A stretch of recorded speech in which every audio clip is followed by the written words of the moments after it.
اعوذ باللہ من الشیطان الرجیم بسم اللہ الرحمن الرحیم قال اللہ تعالی عز وجل والعصر ان الانسان لفی خسر الا الذین آمنوا وعملوا الصالحات وتواصوا بالحق وتواصوا بالصبر۔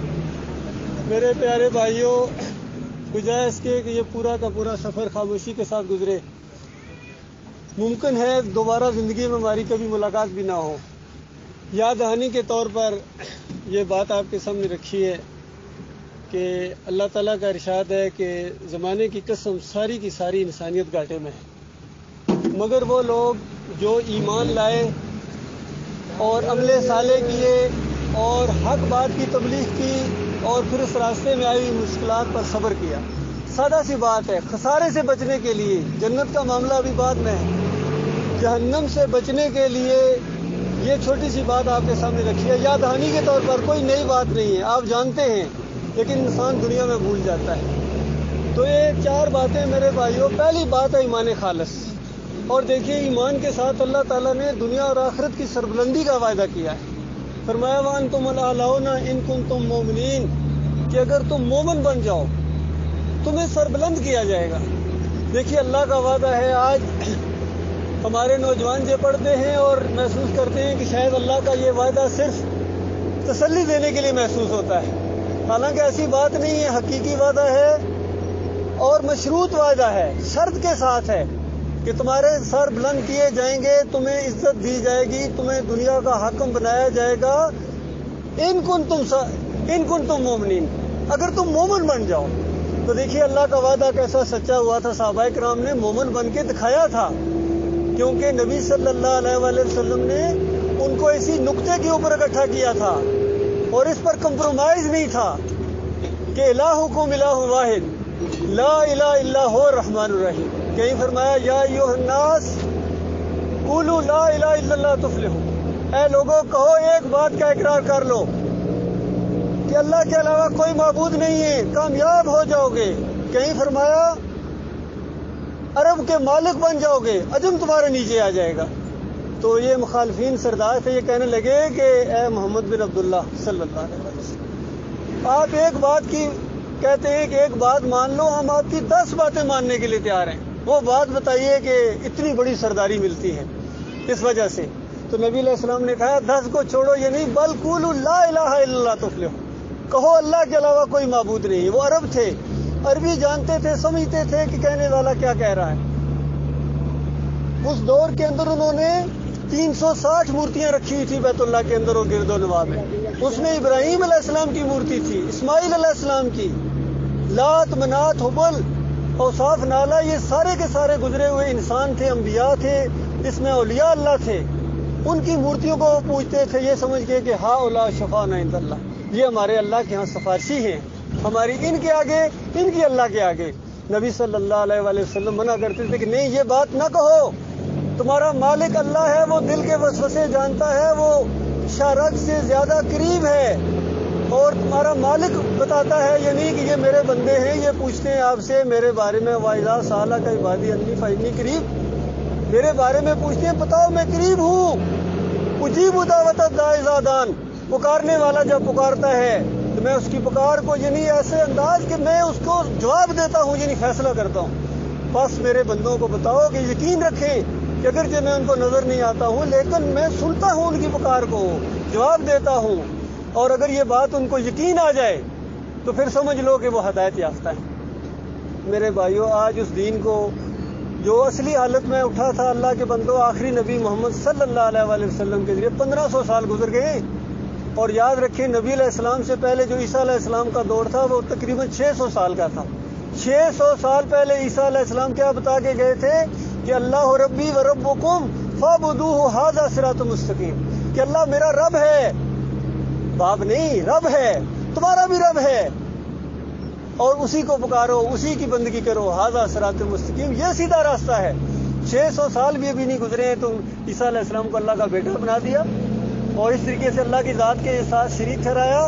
تو بتاؤ، جب ان کو بتایا جا کہتے تھے باپ دادا سے کبھی بات نہیں سنی ہے، 600 سال کا یہ معاملہ ہے، دین الٹا ہو گیا تو 1500 سال کا کیا معاملہ ہوگا؟ اللہ کے بندوں کبھی سوچا آپ نے؟ 1500 سال آج نبی صلی اللہ علیہ وآلہ وسلم کو اللہ کی ذات کے اندر شریک ٹھہرایا گیا ہے۔ اکثریت ہے وہ کہتے ہیں نبی علیہ السلام اللہ کی ذات کے ٹکڑے ہیں، حالانکہ اللہ فرماتا ہے لیس کمثلہ شیء، میری کوئی مثال ہی نہیں ہے، لم یلد ولم یولد، اس میں سے کوئی نہیں نکلا ہے، نہ وہ کسی میں سے نکلا ہے۔ تو میرے بھائیو، آج کس طرح نور میں نور اللہ کا عقیدہ اللہ کی ذات کے ساتھ، اور پھر پکار کے اندر بھی شریک ٹھہراتے ہیں، یا اللہ مدد بھی کہتے ہیں، یا رسول اللہ مدد بھی کہتے ہیں، کوئی یا علی مدد کہہ رہا ہے، حالانکہ سورہ فاتحہ کے اندر اقرار کرتے ہیں اللہ کی حمد و ثنا بیان کرنے کے بعد عہد و پیمان کرتے ہیں ایاک نعبد و ایاک نستعین، زور دیتے ہوئے یہ صرف اور صرف تیری عبادت کرتے ہیں، کرتے رہیں گے، صرف تجھ سے مدد مانگتے ہیں، مانگتے رہیں گے۔ اللہ کے بندو، یہ آج جو اللہ کے ساتھ شریک ٹھہرایا جا ہر جگہ، آج پوری زمین کے اوپر اللہ کے غضب کو للکارا جا رہا ہے۔ اللہ کے بندو، وہ دین خالص جو انبیاء لے کے آتے رہے، میرے نوح علیہ السلام 950 سال یہی نقطہ بیان کرتے رہے، صبح شام کی دعوت تھی اور کوئی دوسری بات کی نوبت ہی نہیں آئی۔ اور جب اللہ کا فیصلہ آیا عذاب کا، تو وہ سید زادہ، ان کا اپنا بیٹا بھی ڈوب گیا، اپنی بیوی بھی ڈوب گئی۔ اللہ کے بندوں، اپنے بچوں کو نہیں اپنے بچے کو نہیں بچا سکے ہیں، اور اللہ کا فیصلہ ایسا جب آتا ہے کوئی بچانے والا نہیں ہوگا میرے بھائیوں۔ اور دیکھیں، ہم نے تو پاکستان لیا ہی اسی نعرے کے اوپر تھا، پاکستان کا مطلب کیا؟ لا الہ الا اللہ، کہ اللہ کے علاوہ کوئی الہ نہیں ہوگا۔ تو بتاؤ کہاں اس وعدے میں سچے ثابت ہوئے؟ کتنے الہ بنائے ہیں، کتنے داتا بنائے ہیں، کتنے دستگیر بنائے ہیں، کتنے مشکل کشا اور حاجت روا بنائے ہیں، گنے بھی نہیں جا سکتے۔ ان کے واسطے وسیلے ہیں، اور ان کے سامنے رکوع اور سجدے ہوتے ہیں۔ مزاروں پر جا کر دیکھو، پیروں کے سامنے جا کر دیکھو، ان سے نذرانے وصول وہ کرتے ہیں، اور کسی کو اللہ اولاد دے کہتے ہیں پیرا دیتا ہے، یہ غوث بخش ہے، یہ کرامت حسین ہے، یہ طفیل محمد ہے۔ بتاؤ اللہ دیتا نہیں ہے؟ تو اس طرح ہماری قوم ہے، اللہ کے ساتھ شرک کرتی ہے میرے بھائیوں۔ پھر فرقوں میں بانٹ دیا گیا، کسی کو بریلوی بنا دیا گیا، کسی کو دیوبندی اور کسی کو اہل حدیث۔ کس طرح کتنے فرقے اللہ کے بندوں، مسلمان فرقوں میں نہیں بڑھتے ہیں۔ صحابہ کرام کون سا مسلک تھا اللہ کے بندوں؟ مسلم تھے، صرف مسلم تھے، ایک ہی نعرہ تھا ان کا، اللہ اکبر کا۔ جنگوں کے اندر اللہ فتح دیتا تھا میرے بھائیوں۔ آج جنگوں تک کے اندر جا کے نعرہ حیدری لگا کے یہ جنگیں بھی کرتے ہیں، اور پھر کیسی کیسی باتیں مشہور کرتے ہیں کہ وہ سبز چگوں والے آئے تھے، انہوں نے بچایا ہے، 7 شریف کو، کراچی کو بچایا ہے، بری امام نے اسلام آباد کو بچایا ہے، داتا صاحب لاہور کے داتا صاحب ہیں، بتاؤ سونے کے دروازے لگاتے ہیں، عرس اور میل۔ یہی شرک ہے، یہی شرک ہے اللہ کے ساتھ، اللہ کا انکار ہے اللہ کے بندوں۔ نبی علیہ السلام کی دعوت کا مذاق اڑانا ہے۔ نبی علیہ السلام نے فرمایا قبروں کو کچا رکھو، اس کے اوپر عمارت نہ بنے، اس کے اوپر مجاور بن کر نہ بیٹھو۔ ایک حدیث کے 3 حصے ہیں، علماء یہاں بیٹھے جان تصدیق کریں گے کہ نبی علیہ السلام نے فرمایا ہے۔ جب نبی علیہ السلام نے فرمایا تو کیوں نہیں مانتے اللہ کے بندو؟ کیا نبی علیہ السلام کا ماننا یہ ہوتا ہے کہ ان کی بات کا الٹ کیا جائے؟ نہیں میرے بھائی، ایسی نہیں ہونی چاہیے بات۔ نبی علیہ السلام نے فرمایا اقرأ القرآن ولا تاکلوا بہ، قرآن پڑھو پڑھاؤ، لیکن اس کو روٹی کا ذریعہ، کھانے پینے کا ذریعہ نہ بناؤ۔ اور جس نے تعویذ لٹکایا اس نے شرک کیا اللہ کے ساتھ۔ جس طرح میرے بھائیوں آج ہر طرف شرک پھیلا ہوا ہے۔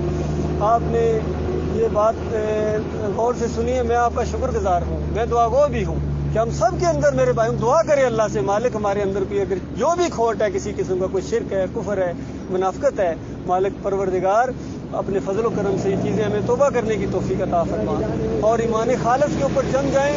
اور آخری سانس جب آئے تو ہمارا ایمان وہ ہونا چاہیے جو نبی علیہ السلام نے بتایا، کم از کم ہم مشرک ہو کے نہ مریں، ہم ایمان گناہگار ہوں تو اللہ تعالیٰ معاف کر دے گا، بہت معاف کرنے والا۔ اس نے وعدہ فرمایا ہے ان اللہ لا یغفر ان یشرک بہ ویغفر ما دون ذلک لمن یشاء، عام وعدہ فرمایا کہ دیکھو میں شرک کو معاف نہیں کروں گا، اور شرک کے علاوہ چور، قاتل، ڈاکو آخر ایک دن معاف ہو جائیں گے، شرک کرنے والا کبھی جنت نہیں جا سکے گا میرے بھائی۔ فرمایا انہ من یشرک باللہ فقد حرم اللہ علیہ الجنہ، جس نے اللہ کے ساتھ شرک کیا اور اس کی موت آ گئی، فرمایا پکی اور آخری بات یہ ہے کہ اس کے اوپر اللہ نے جنت کو حرام قرار دے دیا۔ دوسری جگہ فرمایا اس کا جنت میں جانا اتنا ناممکن ہے جتنا سوئی کے ناکے سے اونٹ گزار دینا۔ یہ مثالیں دی ہیں اللہ تعالیٰ نے تاکہ سوچو بھی نہ کہ کبھی آخر میں شاید اس کو معاف کر دیا جائے گا۔ شرک اتنا بڑا جرم ہے اللہ کے بندو، شرک اللہ کو گالی ہے۔ اللہ کو گالیاں دینے کے بعد اگر انسان سمجھے کہ جنت میں جاؤں گا، یہ نادانی اور جہالت ہے۔ اللہ تعالیٰ غور و فکر کرنے کی توفیق عطا فرمائے۔ اپنے گھروں کے اندر جو آپ نے قرآن رکھا ہوا اس کو پڑھو اللہ کے بندو۔ الحمدللہ سے لے کر والناس تک اگر آپ کو یہ چیز نہ ملی کہ داتا بھی اللہ ہے، دستگیر بھی اللہ ہے، پکار کے لائق اللہ ہے، واسطے وسیلے اگر چاہیے تو وَلِلَّهِ الْأَسْمَاءُ الْحُسْنَىٰ فَادْعُوهُ بِهَا، اللہ تعالیٰ کہتا ہے اگر واسطہ وسیلہ دینا ہے، اللہ کے اچھے اچھے نام ہیں، ان کے ذریعے اللہ کو واسطہ وسیلہ دو. یا اللہ تجھے غفور الرحیم ہونے کا واسطہ، یا اللہ تجھے الوہاب ہونے کا واسطہ، الرزاق ہونے کا واسطہ. اس طرح اللہ کی رحمت جوش میں آتی ہے. میرے بھائیو، سب کچھ لکھا ہوا قرآن کے اندر، اس کو کھول کے پڑھیے، ایمان کو خالص کیجیے اور فرقوں سے بھی نکلیے اور اللہ کے دین کو دعوت اٹھاؤ. اب آپ نے یہ دعوت اٹھانی ہے، اب کوئی نبی آنے والا نہیں ہے، یاد رکھیے. آپ کے اوپر ذمہ داری ہے دعوت کو اٹھانا، پوری دنیا تک اس کو پھیلانا. ہمارے اپنے نہیں مانتے ہیں، غیروں کو ہم کیا دعوت دیں گے؟ میرے بھائیوں، پہلے خود اپنے آپ کو ہم ٹھیک کریں، پھر انشاءاللہ دوسروں کی باری آئے گی. وَقُولُوا قَوْلِي هَٰذَا أَسْتَغْفِرُ اللَّهَ لِي وَلَكُمْ وَلِسَائِرِ الْمُسْلِمِينَ.